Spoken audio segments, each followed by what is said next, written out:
Okay. So hello everyone, आज हम जानेंगे एनाटॉमी के बारे में। एनाटॉमी का इंट्रोडक्शन क्या है उसके बारे में हम देखेंगे। What is difference between anatomy and physiology. Anatomy में और फिजियोलॉजी में क्या डिफरेंस है उसके बारे में जानेंगे। नेक्स्ट है what are the difference level of the organization, मतलब कि हमारा जो बॉडी का लेवल ऑफ ऑर्गेनाइजेशन है, बॉडी किस तरीके से फॉर्म हुई है उसके बारे में देखेंगे।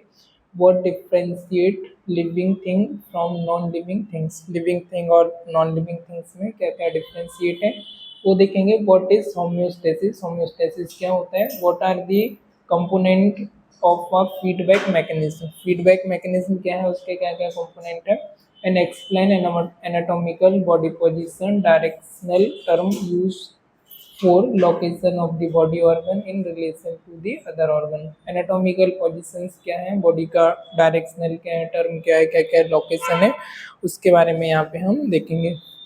Right, so let's begin. First we have the anatomy and physiology। so what is the anatomy? Anatomy is the study of body structure, science of the structure. Anatomy में हम सिंपल क्या पढ़ते हैं, हमारी बॉडी के स्ट्रक्चर के बारे में। ठीक है, जैसे कि ये हमारे पास कोई भी ऑर्गन, आइस हो गया, हार्ट हो गया, लंग्स हो गया, किडनी हो गया, एक्सेट्रा। तो ये जो ऑर्गन है इनके बारे में हम पढ़ते हैं एनाटॉमी में। ऑर्गन का साइज क्या है, ऑर्गन का शेप क्या है, उसका कलर क्या है, कौन से टिश्यू कौन से सेल से मिलकर के बना हुआ है। जैसे हमारे पास एक मोबाइल है तो मोबाइल का आउटर कलर क्या है, कौन से कलर का है, डार्क ब्लू है, नेवी ब्लू कलर का है, वाइट कलर का है, रेड कलर का है। ठीक है, वो हम देखते हैं उसका शेप क्या है, थिन है, थिक है, हाइट क्या है, उसकी लेंथ क्या है, उसकी विड्थ क्या है, वाइट चौड़ाई क्या है, ये सब किस में आता है, एनाटॉमी में। फिजियोलॉजी में क्या पढ़ते हैं हम, physiology the science of the body function. तो अभी जो हमारी बॉडी है, बॉडी के अंदर हमारे जितने भी सिस्टम है, सिस्टम के अंदर हमारे ऑर्गन्स हैं, जैसे आइस हो गया, नोज हो गया, nose, eyes, ear, lungs, heart, है ना, किडनी हो गया। ये किस तरीके से, स्टोमक ये किस तरीके से काम करते हैं, इनका फंक्शन क्या है। ठीक है, जैसे अभी मोबाइल है तो मैंने मोबाइल का बताया कि अभी ये मोबाइल, इसका कलर क्या है, रिमोट इसका कलर क्या है। अभी इंटरनली किस तरीके से वो वर्क कर रहा है, मीन्स इसका फंक्शन क्या है, इसका वर्क क्या है। राइट, मतलब इसका इंटरनल स्ट्रक्चर क्या है, कितने जीबी का है, रैम रोम क्या है, किस प्रोसेस पे ये काम करता है। तो वो किस में आ गया, फिजियोलॉजी में। जैसे कंप्यूटर है, लैपटॉप है, तो लैपटॉप का जो आउटर स्ट्रक्चर है हमने देखा कि स्लिम है, अच्छा दिखने में है, हमने उसका विजुअल प्रेजेंटेशन अच्छा है, उसका लेंथ कितना है, कलर क्या है उसका, कितना लंबाई है, कितना चौड़ाई है, कौन से मटेरियल से मिलके बना है, ये सब किस में आ जाएगा, एनाटॉमी में।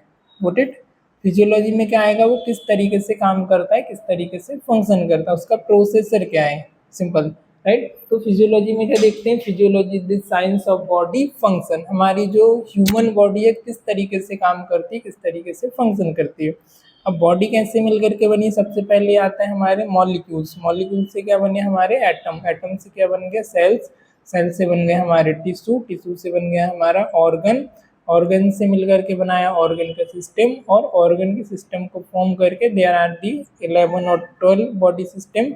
अब सिस्टम को मिला करके एक हमारी ह्यूमन बॉडी बनती है। जैसे कि डाइजेस्टिव सिस्टम, तो डाइजेस्टिव सिस्टम में माउथ से लेकर के हमारा इसोफेगस से लेके stomach, large intestine, small intestine, ये सारी चीज़ें किस में आती है, डाइजेस्टिव सिस्टम में, जिसका काम होता है खाने को डाइजेस्ट करना, खाने को पचाना, मेटाबोलाइज करना। तो इस तरीके से डिफरेंट डिफरेंट सिस्टम है। सबसे पहले आता है हमारे मॉलिक्यूल्स, मॉलिक्यूल से एटम्स, एटम से हमारा सेल्स, सेल से टिश्यू, टिश्यू से ऑर्गन, ऑर्गन से ऑर्गन का सिस्टम, और पूरे सिस्टम में लगा करके क्या करते हैं, ह्यूमन बॉडी को क्रिएट करते हैं। तो ह्यूमन बॉडी का एक मैटर है, जस्ट जैसे मैटर हो गया, जैसे मिट्टी है, कहते हैं कि मिट्टी से बनी है ना, तो एक मैटर है, जस्ट जैसे इसको जो रन करती है वो सोल होता है, कॉन्शियसनेस होता है। जब तक कॉन्शियसनेस है, जब तक सोल है, बॉडी को रन करती है। जैसे सोल लेफ्ट होती है तो हम उस प्रोसेस को क्या बोलते हैं, डेथ ना। तो इस तरीके से जो ह्यूमन बॉडी है उसका फॉर्मेशन हुआ। मॉलिक्यूल्स हो गए हमारे छोटे छोटे, जैसे कि हमारा बोलते हैं हमारे पंच तत्व है ना, एलिमेंट, 5 एलिमेंट, जैसे कि हमारा जल हो गया, अग्नि हो गया, आकाश हो गया, मिट्टी हो गया, है ना, ये सारी चीज़ों से मिलकर के बनी है, एयर हो गया, इनसे मिलकर हमारी बॉडी का क्रिएशन हुआ है। नेक्स्ट हम देखेंगे, तो एनाटॉमी एंड फिजियोलॉजी में डिफरेंस समझ आया, गुड इट। नेक्स्ट है anatomy and physiology, structure mirror function.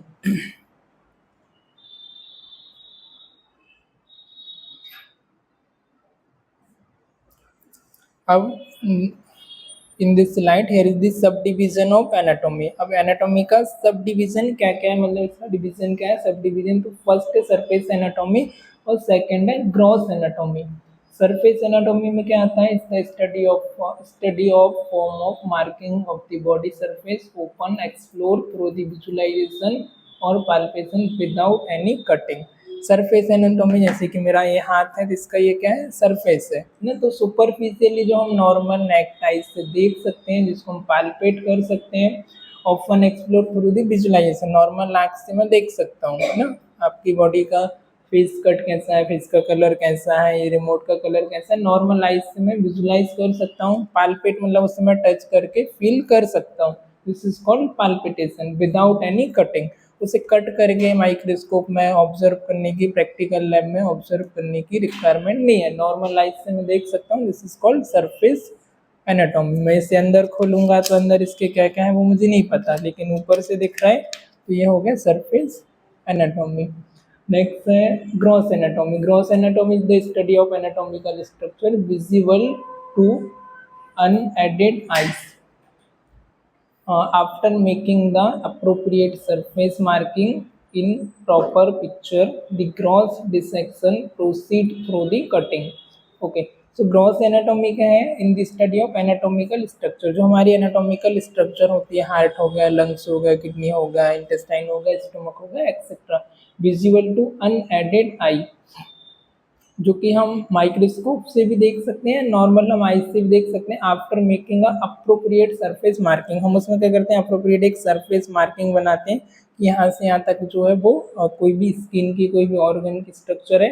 And the prior picture to the gross dissection, उसके बाद फिर हम उसको कट आउट करते हैं। जैसे कि ह्यूमन बॉडी डेथ है तो उसके लिए हम उसको एक्सपेरिमेंट के लिए मेडिकल कॉलेज में लेते हैं, उससे ऑर्गन को कट करते हैं, डिसेक्ट करते हैं, और वहाँ से फिर उसको हम एक्सपेरिमेंट करते हैं लेबोरेटरी में या फिर नॉर्मल लाइफ से। मोबाइल ऑफ करके रखो।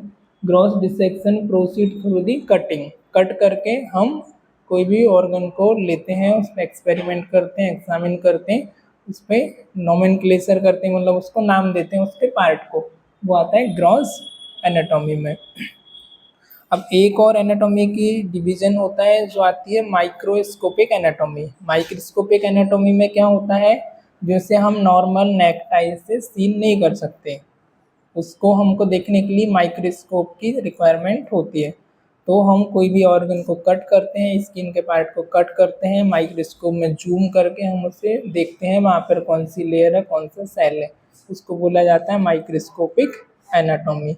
उसे नेक टाई से, नॉर्मल आई से, इवन स्पेक्स लगा करके भी हम नहीं देख सकते हैं, इसके लिए हमें माइक्रोस्कोप की रिक्वायरमेंट होती है। जूम करके हमको स्किन को देखना होता है, वो आता है microscopic anatomy. Next gross anatomy can be studies by two general approaches. अब ग्रॉस एनाटॉमी की भी दो जनरल अप्रोचेस हैं, दो इसके पार्ट हैं। फर्स्ट है सिस्टमेटिक, सेकंड है रीजनल। सिस्टमेटिक मीन्स कि जैसे नाम से क्लियर हो रहा है, सिस्टम वाइज। इधर ध्यान दो, रिमोट को रख दो। ग्रॉस एनाटॉमी में कितना अप्रोचेस है, टू। कितना, टू। फर्दर इसको डिवाइड किया है टू में। फर्स्ट है सिस्टमेटिक, सेकंड है रीजनल। फर्स्ट में क्या देखते हैं, approach systematic anatomy. System wise मतलब कि रेस्पिरेटरी सिस्टम, जिससे हम सांस लेते हैं, ये हो गया रेस्पिरेटरी। जो खाने का डाइजेस्ट करता है वो हो गया डाइजेस्टिव सिस्टम। यूरिनरी सिस्टम, जिससे हम यूरिन को फिल्टर करते हैं, ब्लड को फिल्टर करता है और यूरिन बनता है। रिप्रोडक्टिव सिस्टम जो कि रिप्रोड्यूस करने के लिए, जनरेशन को आगे फर्दर मूव करने के लिए होता है। तो इस तरीके से ये हो गया सिस्टमिक एनाटॉमी। आया समझ। फिर नेक्स्ट आता है ग्रॉस एनाटॉमी के अंदर है regional anatomy, approach regional anatomy. Regional मतलब कि रीजन मीन्स की जगह, लोकेशन। जैसे कि मेरा ये पार्ट हो गया एब्डोमेन का, तो यहाँ का स्टडी किया वो हो गया एब्डोमिनल रीजन।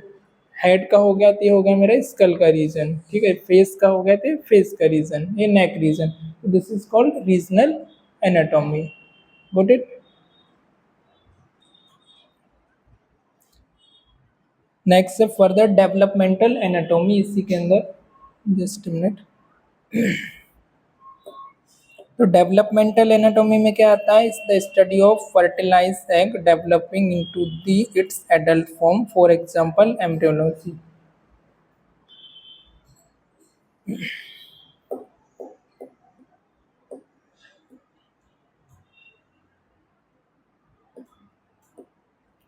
डेवलपमेंट में हम क्या पढ़ते हैं, जब एग फर्टिलाइज होता है, जिस दिन मतलब कि ईडीडी डेट होती है, जिस दिन प्रेगनेंसी कंसीव होती है, उस दिन से लेकर के कब तक हम इसको पढ़ते हैं, एडल्ट एज तक। एडल्ट मीन्स कि अडल्ट आफ्टर 18 के बाद की जो एज होती है 16 तक, वो सब एडल्ट एज में आ जाता है। What is this?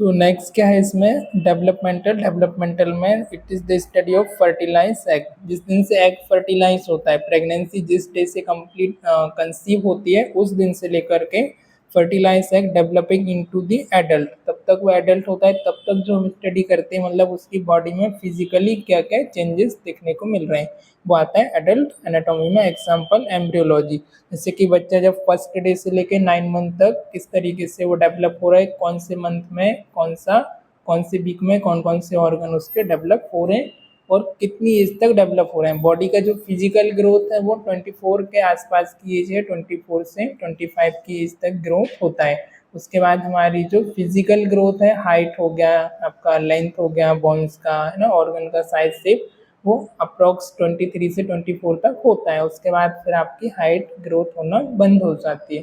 आप 5 फीट हैं तो फिर 5 ही रहेगी, फिर बॉर्नवीटा पिए हैं या पंखे से लटके हैं या जिम करें, कुछ भी करें, वो बढ़ती नहीं है ना। तो 23-24 तक ही आपकी हाइट है वो इंक्रीज होती है, फिर नहीं होती है। इसमें क्या हुआ है,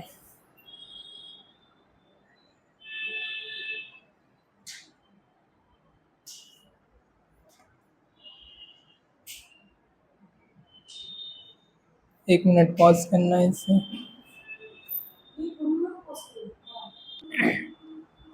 तो हम बात कर रहे थे डेवलपमेंटल एनाटॉमी के बारे में। डेवलपमेंटल में जिस दिन से प्रेगनेंसी कंसीव होती है, एग जिस दिन से फर्टिलाइज होता है, उस दिन से लेकर के एडल्ट एज तक बॉडी में फिजिकली किस तरीके से ग्रोथ एंड डेवलपमेंट हो रहे हैं, उसके बारे में हम इसमें देखते हैं, ना। अब सब डिवीजन ऑफ एनाटॉमी है नेक्स्ट इसमें। तो फर्स्ट है हिस्टोलॉजी। हिस्टोलॉजी का मीनिंग होता है study of the tissue. Histo means होता है histo refer to tissue, logy means study. जो प्रीफिक्स लगा हुआ है, सफिक्स लगा हुआ है हमारा लॉजी। लॉजी मीन्स जहाँ भी लॉजी वर्ड आता है उसका मीनिंग क्या होता है, study. Psychology study of the mind, physiology study of body function, and ठीक है। तो जिधर भी cytology study of the cell. Cyto means क्या होता है, cyto refer to cell, lossy means lossy, right, lossy means study, ठीक है, लॉजी नहीं लॉसी, ठीक है, psychology means so cytology like histology uses a microscope but restrict the study to individual cellular structure। अब cellular structure है, छोटे छोटे हमारी बॉडी के अंदर सेल्स हैं, तो वो नॉर्मल नेक टाइप से हम नहीं देख सकते। उसके लिए हमको किसकी रिक्वायरमेंट होती है, माइक्रोस्कोप की। तो ये स्ट्रक्चर है, इस तरीके से कुछ माइक्रोस्कोप में जूम करके देखते हैं तो कुछ इस तरीके से दिखाई देता है। Next pathology. Pathology is the study of anatomical change due to disease. अब डिसीज होने की वजह से, इन्फेक्शन होने की वजह से, bacterial viral pathogen foreign body की वजह से कोई भी बॉडी के अंदर जो चेंजेस आ रहे हैं उसको बोला जाता है पैथोलॉजी। आए समझ, कोई भी बैक्टीरिया वायरस, आपने कोई भी कंटामिनेटेड फूड खाया, पानी पिया, बैक्टीरिया आपके अंदर गया, आपको लूज मोशन हो गया, फीवर हो गया, डायरिया हो गया, वॉमिटिंग होने लगा, तो पैथोलॉजिकली जाकर के बैक्टीरिया ने क्या चेंज किया जिसकी वजह से आपकी बॉडी में चेंजेस देखने को मिला, वो आता है पैथोलॉजी। Good it.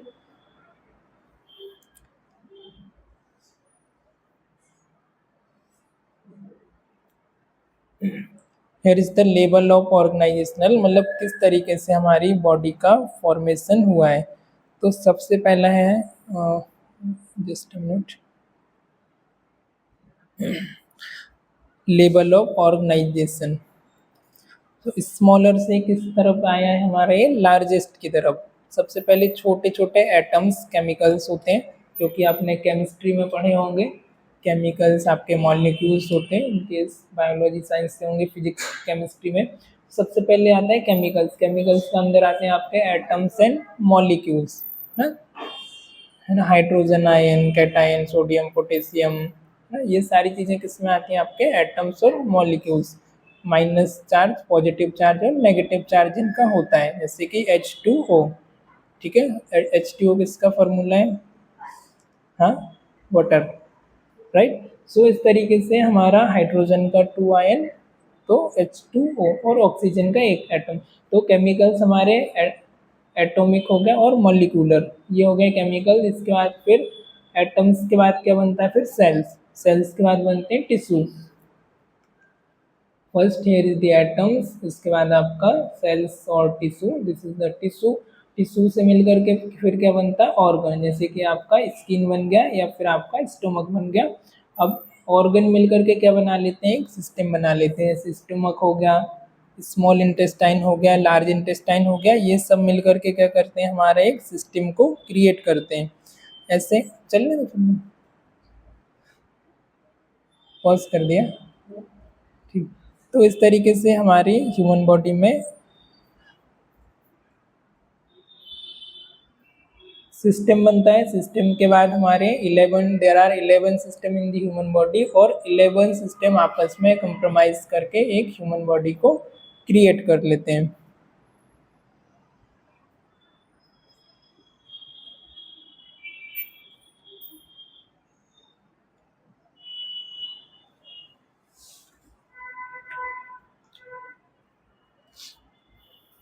कितने सिस्टम होते हैं ह्यूमन बॉडी में? 11 सिस्टम। 11 सिस्टम मिलकर के क्या बनाते हैं? ह्यूमन बॉडी का फॉर्मेशन करते हैं।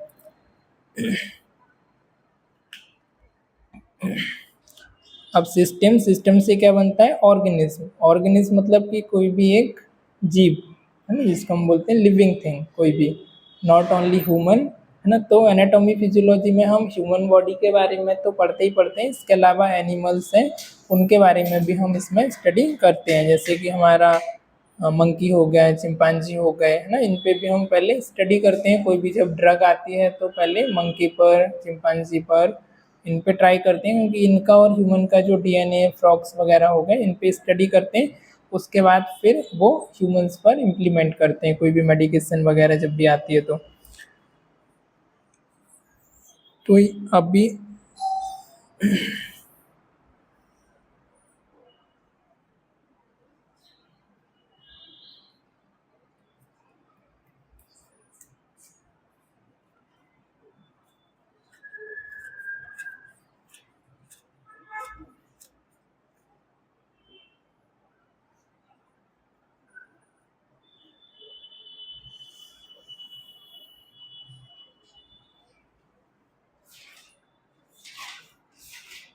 स्टॉप करना।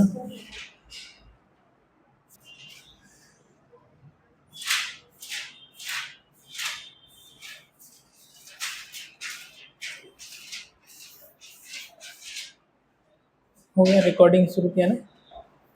सो there are 11 system of the human body. First is the integumentary system. Integumentary system में आपका आता है hair, nails, sweat glands and oil glands, right. Integumentary system में क्या क्या आता है आपका? इधर ध्यान दो। इंटीग्यूमेटरी सिस्टम में आपका hair, nails, skin, oil gland and sweat gland, ये सब किसमें आता है? इंटीग्यूमेटरी सिस्टम में। क्या क्या आता है? Hair, nails, skin, sweat gland and oil gland. Sweat gland जो हमको स्वेटिंग होती है, पसीना आता है, उसकी ग्लैंड होती है, वो आता है। ऑयल ग्लैंड, नोज के ऊपर इधर फिंगर लेके आएंगे, इधर ऑयली सब्सटेंस इधर मिलता है हमको, तो वो हो गई ऑयल ग्लैंड, जो कि हमारी बॉडी को मॉइस्चर करती है, स्पेशली फेस पर, है ना। तो फेस जो ऑयली ऑयली होता है वो ऑयल ग्लैंड होती है, जो कि ऑयल को सिक्रेट करती है। तो इसमें आता है नेल्स, स्किन, हेयर और sweat gland and oil gland. Next आता है स्केलेटल सिस्टम। स्केलेटल सिस्टम में हमारी जो बोन्स हैं, देयर आर ह्यूमन बॉडी में हमारी जो बोन्स होती हैं 206 वन 206, तो बोन्स हो गए हमारे, जॉइंट हो गए, लिगामेंट हो गया, कार्टिलेज हो गया, ये सारा वो स्केलेटल रखा हुआ है। ये सब किस में आता है, हमारा स्केलेटल सिस्टम में, बोन्स के बारे में और एसोसिएटेड जो भी स्ट्रक्चर होती है वो। नेक्स्ट है रेस्पिरेटरी सिस्टम। रेस्पिरेटरी सिस्टम में क्या आता है, हमारे लंग्स हो गए, हमारा एल्वियोलाई हो गई, उसके बाद हमारा ईसोफेगस हो गया, नोटा ईसोफेगस, ट्रेकिया हो गया, और हमारा नोज, ये सारी चीज़ें किस में आती हैं, हमारे रेस्पिरेटरी सिस्टम में, है ना। लंग्स है हमारा, नोज है, ट्रेकिया है, एल्वियोलाई है, बायलेटरल लंग्स हो गए, ब्रोंक्यूल्स हो गए, ये सब आता है रेस्पिरेटरी सिस्टम में, जिससे कि हम ऑक्सीजन को गैस को एक्सचेंज करते हैं, ऑक्सीजन को लेते हैं, कार्बन डाइऑक्साइड को एक्सेल करते हैं। डाइजेस्टिव सिस्टम में जो कि हमारे डाइजेशन में, मेटाबॉलिज्म में हेल्पफुल होता है, जो भी हम फूड को लेते हैं जिससे न्यूट्रिएंट में कन्वर्ट करता है। तो ओरल से लेकर के ईसोफेगस जो कि फूड पाइप आता है, फिर स्टोमक होता है, फिर स्मॉल इंटेस्टाइन आती है, फिर लार्ज इंटेस्टाइन और एनस। तो ये सारा किस में आता है, डाइजेस्टिव सिस्टम के अंदर, जो कि फूड को डाइजेस्ट करता है, मेटाबोलाइज करता है, कैटाबोलाइज करता है, ये एनाबोलिज्म करना, ये सब आता है डाइजेस्टिव सिस्टम में। अगला आता है नर्वस सिस्टम। नर्वस सिस्टम में हमारा जो ब्रेन का स्ट्रक्चर है, ब्रेन से लेकर के स्पाइनल नर्व आती है, पूरी बॉडी में नर्व फैली हुई होती है, वो आता है हमारा नर्वस सिस्टम में। कोई भी हमको जो सेंसेशन होता है, इवन हम देखना, सुनना, पढ़ना, ना रीड करना, कलर का परसेप्शन करना, टेम्परेचर का परसेप्शन करना, कोल्ड है, वार्म है, हॉट है, एक्सेट्रा, ये सारा किससे कंट्रोल होता है, नर्वस सिस्टम से। तो नर्वस सिस्टम क्या होता है, master controller of human body. Nervous system से ही पूरी बॉडी की कंट्रोलिंग होती है। नर्वस सिस्टम में यदि कोई प्रॉब्लम हो रही है, यहाँ पे कोई प्रॉब्लम हो रही है ब्रेन में, तो पूरी बॉडी को ऑपरेट करना बंद कर देगा। तो जिस भी नर्व डैमेज होती है उसके अकॉर्डिंग देन नर्वस सिस्टम। उसके बाद आता है आपका स्केलेटल सिस्टम, जस्ट मैंने अभी बताया। यूरिनरी सिस्टम में जो हमारा यूरिन का फॉर्मेशन होता है, किडनी क्या करती है, यूरिन को फिल्टर करती है ब्लड से, ब्लड को अलग करती है, ब्लड से यूरिन को अलग करती है। जो आप पानी पीते हो तो डायरेक्ट ऐसा नहीं कि पानी आपका, पानी से जो भी एलिमेंट हैं आपके, वो जो भी नेसेसरी एलिमेंट है जो आपकी बॉडी के लिए हेल्पफुल है उसको अलग करती है, जो अननेसेसरी है उसको ब्लड के साथ फिल्टर करके जो भी टॉक्सिक है उनको यूरिन के थ्रू बाहर निकाल देती है। अमोनिया हो गया आपका, इनको यूरिया हो गया, यूरिक एसिड हो गया, उसको यूरिन के थ्रू बाहर निकाल देती है। जो नेसेसरी उसको फिल्टर करके वापस से आपके ब्लड में भेज देती है। किसका काम होता है, किडनी का, यूरेटर का, यूरेथ्रा और यूरिनरी ब्लैडर, ये आता है। वो उधर डायग्राम लगा हुआ है, उसमें किडनी आ जाती है आपकी, दिस इज यूरिनरी सिस्टम। फिर आता है मस्कुलर सिस्टम। मस्कुलर सिस्टम में क्या आता है आपका, मसल्स, जितने भी आपकी बॉडी के अंदर मसल्स हैं वो आ जाती है आपके मस्कुलर सिस्टम में। फेस की मसल्स, हेड की मसल्स, चेस्ट की मसल्स, हैंड की मसल्स, ये सब आता है आपके मस्कुलर सिस्टम में, जो कि हमारी बॉडी को एक शेप देता है, एक ब्यूटी प्रोवाइड करती है। नेक्स्ट हमारा कार्डियोवैस्कुलर सिस्टम। कार्डियोवैस्कुलर सिस्टम में आता है आपका हार्ट, और हार्ट के जितने भी ब्लड वेसल्स हैं जो कि पूरी बॉडी के अंदर पंप करती है। हार्ट है सिमिलर आपका एक मोटर होती है, जो पानी की पंप होता है, मोटर होती है, सिमिलर वैसा होता है। अब मोटर से पाइपलाइन के थ्रू जो पानी होता है वो अलग अलग जगह पर जाता है। जैसे कि हमारी जिस सोसाइटी में हम रहते हैं, एक जगह पर हमारा बोरवेल होता है, उससे फिर क्या होता है, पानी हमारी सोसाइटी के अलग अलग पाइप के थ्रू वहाँ से जाता है। तो हार्ट क्या करता है, सिर्फ ब्लड को पंप करता है, कॉन्ट्रैक्ट करता है, रिलैक्स करता है, ब्लड को पंप करता है। और ब्लड वेसल्स होती है, ट्यूब लाइक स्ट्रक्चर होती है, जिससे हमारी बॉडी में ब्लड जाता है और फिर वापस आता है हार्ट को। हार्ट का काम होता है सिर्फ पंप करना। So this is called cardiovascular system. Next आता है एंडोक्राइन सिस्टम। एंडोक्राइन सिस्टम में हमारी बॉडी के अंदर ग्लैंड होती हैं। ग्लैंड क्या करती है, हार्मोन को सीक्रेट करती है। जैसे कि हमारी एड्रीनल ग्लैंड हो गई, जो कि किडनी के ऊपर होती है, जो कॉर्टिसोल को रिलीज करती है। जितना कॉर्टिसोल ज़्यादा रिलीज होता है उतना हमको स्ट्रेस होता है, fight and flight. Dopamine release होता है, वो हैप्पी हार्मोन होता है ना। इस तरीके से हमारे हार्मोन्स होते हैं, हार्मोन जैसा रिलीज होता है वैसा हमारी बॉडी एक्ट करना शुरू करती है। अब जो कंट्रोल कहाँ से होता है इसका, नर्वस सिस्टम से, कि कौन सा हार्मोन कब रिलीज करना है। जब आप कोई अच्छी मूवी देखते हैं, ड्रिंक करते हैं, अल्कोहल लेते हैं, स्मोकिंग करते हैं, तब क्या होता है, डोपामिन आपका रिलीज होता है। आप कोई रील देखते हैं, आपके कोई पैशन हॉबी पे काम करते हैं, इंटरेस्ट पे, तो एट दैट टाइम डोपामाइन आपका रिलीज होता है। तो जैसे ही डोपामाइन रिलीज होता है हमको स्पाइक मिलता है, थोड़ा सा हमको प्लेजर मिलता है। आपने अल्कोहल लिया, आपको गम को आप भूल गए, आपको प्लेजर मिला। सिगरेट लिया, गम को भूल गए, प्लेजर मिला। लेकिन this is bad habit, this is bad coping mechanism. कुछ समय के लिए प्लेजर देता है पर प्रोलॉन्ग टाइम के लिए it is harmful, it is injurious to your health, right. So इसका अब दूसरी चीज़ है, डोपामाइन कब मिलता है हमको, जब हम कुछ ऐसी एक्टिविटी करते हैं, हमारा कोई पैशन है, भाई हम थोड़ा सा वॉकिंग कर लिया, 10 किलोमीटर 5 किलोमीटर हमने रनिंग कर ली, कुछ 1 घंटे हमने एक्सरसाइज कर लिया, है ना, या फिर हम नेचर के साथ कनेक्ट हो गए, थोड़ा सा घूम के आ गए, है ना, तब हमको डोपामाइन रिलीज होता है। या कोई हमको कोई सक्सेस मिल रही है, कोई छोटे छोटे टास्क हमने बनाए, उसमें हमने सक्सेस अचीव कर लिए, तब मिलता है। लेकिन ये थोड़ा सा डिफिकल्ट होता है, तो इसकी जगह हम क्या करते हैं, सिंपल मूवी देखना या फिर हम रील देखना, है ना, इस तरीके से सिगरेट अल्कोहल इनटेक करना, तो ये एक बैड कोपिंग मैकेनिज्म हो गया, तो इसको ज़्यादा प्रेफर करते हैं। नेक्स्ट आता है हमारा एंडोक्राइन के बाद। तो ये दोनों सिस्टम तो सबसे ज़्यादा इम्पोर्टेंट है, एंडोक्राइन और नर्वस सिस्टम आपस में कोऑर्डिनेट करके हार्मोनियसली वर्क करते हैं। फिर cardiovascular system, then lymphatic system. Lymphatic system में क्या होता है, ह्यूमन बॉडी के अंदर छोटी छोटी लिम्फ नोड्स होती हैं, जैसे कि ब्लड वेसल्स होती है, ऐसी लिम्फेटिक वेसल्स होती है, बीच बीच में लिम्फ नोड होती है। जो लिम्फेटिक फ्लूइड होता है मीन्स की इम्यून सिस्टम, जो हमारी रोग प्रतिरोधक क्षमता होती है, इम्यूनिटी, कोई भी बैक्टीरिया वायरस बॉडी के अंदर एंटर कर रहे हैं तो उससे फाइट करती है, उसको किल कर देती है। जैसे कि भारत और पाकिस्तान का फाइट हो रही है, तो जहाँ पर बॉर्डर है वहाँ पर क्या होते हैं, डिफेंस के लिए, हमारी सुरक्षा के लिए वहाँ पर आर्मी फोर्सेस होते हैं, सैनिक होते हैं। उधर से कोई भी आएगा, एयरफोर्स अलग है, नेवी का अलग है, वाटर का अलग, सबका अलग अलग होता है, तो वो एयर में उसको पहले ही मार के गिरा देंगे। ज़मीन से भी कोई आएगा तो उसको भी मार के गिरा देंगे। तो ऐसे ही सिमिलरली हमारी बॉडी का जो डिफेंस मैकेनिज्म है वो होता है लिम्फेटिक सिस्टम, जिसमें हमारे डब्ल्यूबीसी होते हैं हमारे, जो कि हमारी जो भी सेल्स आते हैं बाहर से, कोई भी बैक्टीरिया वायरस आ रहा है उसको किल करते हैं। तो इट सेल्फ बॉडी हमको हील करती है जितना उससे पॉसिबल होता है। लेकिन when our immune system goes down, हमारा इम्यून सिस्टम की power goes down, then bacteria virus हम पे क्या कर देता है, अटैक करता है। जैसे कि हमारा भारत का जो आर्मी फोर्स है, मैन पावर, वो कम होगा, जैसे ही कम होगा तो अदर देश वाले क्या करेंगे, अटैक करेंगे। लेकिन हमारे पास पावर है तो वो हमसे डरेंगे, वो हमको अटैक करने का सोचेंगे भी नहीं। तो इसी तरीके से सिमिलर चलता है कि कोई भी छोटा मोटा वायरस बैक्टीरिया आता है तो इम्यून सिस्टम उससे किल कर देता है। फिर आता है रिप्रोडक्टिव सिस्टम। रिप्रोडक्टिव सिस्टम में मेल रिप्रोडक्टिव सिस्टम आता है, फीमेल रिप्रोडक्टिव सिस्टम आता है। जो भी रिप्रोडक्टिव ऑर्गन्स होते हैं उनका क्या फंक्शन है, क्या स्ट्रक्चर है, किस तरीके से उनका फंक्शन होता है, वो सारा आता है रिप्रोडक्टिव सिस्टम के अंदर। तो देयर आर 11 सिस्टम है, 11 to 12 सिस्टम। इससे सिस्टम से मिलकर के फिर क्या बनी है, ह्यूमन बॉडी या कोई भी एक लिविंग ऑर्गेनिज्म का फॉर्मेशन होता है।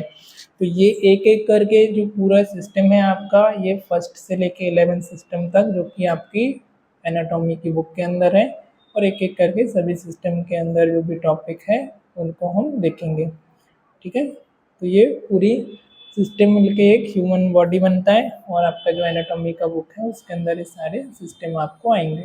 तो फर्स्ट से लेके लास्ट तक इसको सीरियस वाइज हम पढ़ेंगे, ठीक है। तो फर्स्ट चैप्टर में है इंट्रोडक्शन, उसके बाद फिर आता है इंटीग्रेटरी सिस्टम, फिर skeletal system, muscular system, endocrine system, cardiovascular system, lymphatic system, respiratory system, digestive system, और रिमेनिंग है आपका nervous system, urinary system and reproductive system.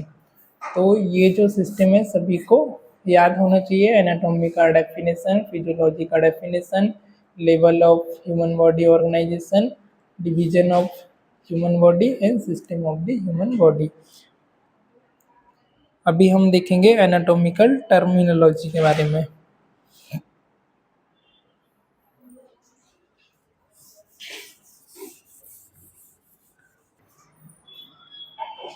तो आज हमने देखा एनाटॉमी का डेफिनेशन के बारे में, फिजियोलॉजी के डेफिनेशन के बारे में, लेवल ऑफ ऑर्गेनाइजेशन के बारे में, division and sub division of anatomy के बारे में। एंड नेक्स्ट हम देखेंगे एनाटॉमिकल टर्मिनोलॉजीज के बारे में, anatomical region, cavity and sutures के बारे में, ऑलराइट। एंड सिस्टम के बारे में भी हमने जाना. I hope you got it. If you have any doubt regarding this you may ask and you can leave your comment. Thank you for watching.